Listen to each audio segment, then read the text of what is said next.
நேற்றைய முன்தினம் ஒரு 15 நிமிடம் அடித்த காற்று மற்றும் மழையினால் இந்த பாபநாசம் வட்டாரத்திலே ஒரு மிகப்பெரிய பாதிப்பு வாழை பயிரிட்டவர்களுக்கு ஏற்பட்டிருக்கிறது.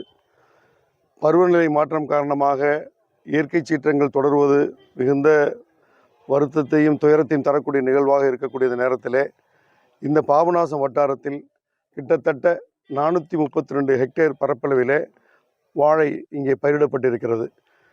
இதை நேற்றைய தினம் தொடங்கி தோட்டக்கலையினுடைய அதிகாரிகள் அந்த பாதிப்புகளை ஆய்வு செய்து வருகிறார்கள். அந்த வகையில் இன்று வரை கணக்கெடுத்த வகையிலே சுமார் 66 ஹெக்டேர் 33% அதிகமான வாழைகள் பாதிப்படைந்ததாக கணக்கெடுத்திருக்கிறார்கள்.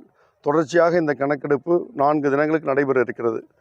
இந்த கணக்கெடுப்பு முடிந்த பிறகு உரிய முறையில் மாண்புமிகு முதலமைச்சர் அவர்களிடத்திலே இந்த துயரத்தை எடுத்து கூறி அவர்களுக்கு உரிய நிவாரணம் கிடைக்கக்கூடிய வகையிலே அது அறிவிப்புகள் வெளியிடப்படும். இது முதல்.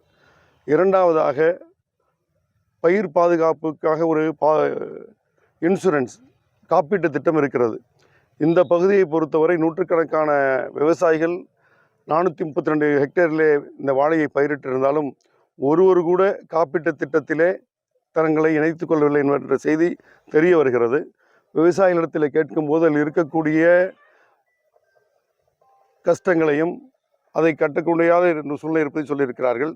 இருப்பினும் அந்த நடைமுறையை எளிமைப்படுத்தி முழுமையாக அவர்கள் இந்த காப்பீட்டு திட்டத்தை பெறக்கூடிய வகையிலே அவர்களை காப்பீடு செய்ய வைக்கக்கூடிய முயற்சியிலே அதிகாரிகளை ஈடுபட சொல்லி வலியுறுத்தி இருக்கிறோம். அந்த வகையில் விவசாயிகளுடைய துயரை துடைக்கக்கூடிய வகையிலே நிச்சயமாக நிவாரணங்கள் தரப்படும். அதற்கான விழிப்புணர்வுகளும் நிச்சயமாக ஏற்படுத்தப்படும்.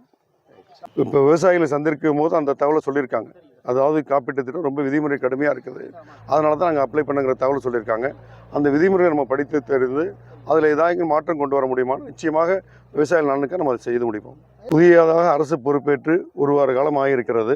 அனைத்து துறை சார்ந்த ஆய்வுக் கூட்டங்கள் தொடர்ச்சியாக நடைபெற்று வருகிறது.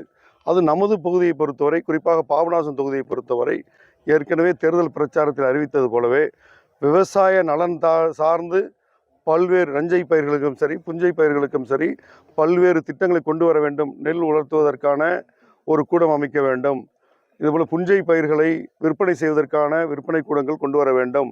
மலர் விற்பனையை ஊக்கப்படுத்தக்கூடிய வகையிலே அதற்கான ஒரு கூடம் அமைக்கப்பட வேண்டும். பல்வேறு கோரிக்கைகள் இருக்கிறது. வரக்கூடிய நாட்களே அதையெல்லாம் ஆய்வு செய்து மாண்புமிகு முதலமைச்சரிடத்திலே எடுத்து கூறி அதற்கான அடுத்த கட்ட நடவடிக்கை நிச்சயமாக விவசாயிகள் நலம் பெறக்கூடிய வகையில் தொடங்குவோம். பயிர் காப்பீட்டு திட்டத்தில் அந்த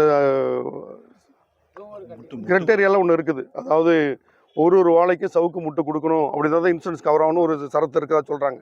ஆனால் விவசாயிகிட்ட கேட்கும்போது ஒரு வாழைக்கு அந்த முட்டு கொடுக்கறதுங்கிறதே ஒரு பெரிய செலவினமாக இருக்குது, அதனால தான் எங்களை செய்ய முடியலைங்கிறதா சொல்கிறாங்க. அதை குறித்து ஆய்வு செய்து நம்ம அடுத்த கட்டமாக